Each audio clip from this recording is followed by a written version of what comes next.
ঘরের দল চিটাগং কিংসের বিপক্ষে শাকিব খানের ঢাকার বোলারদের দাপট। শুরু থেকে চাপে রেখে নাজমুল অপু, মোসাদ্দেক সৈকতরা তুলতে থাকেন একের পর এক উইকেট।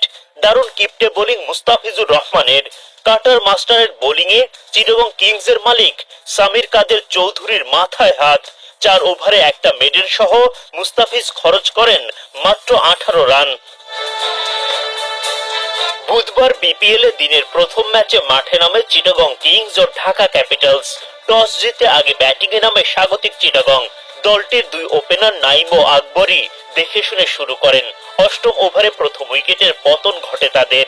মোসাদ্দেক সৈকত তুলে নেন আকবরীর উইকেট। বোল্ড হয়ে মাঠ ছাড়ার আগে এই আফগান তারকা করেন 19 বল থেকে 23 রান।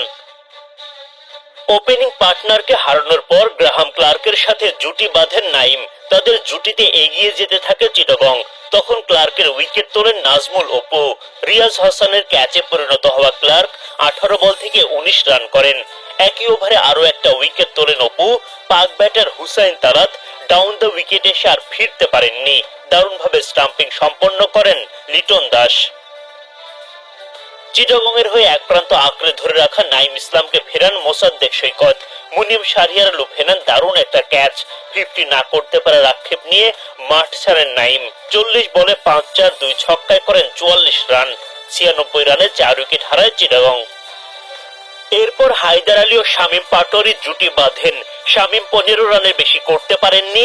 বাকিরা প্রাণপণ চেষ্টা চালিয়ে যান দলের রান বাড়াতে।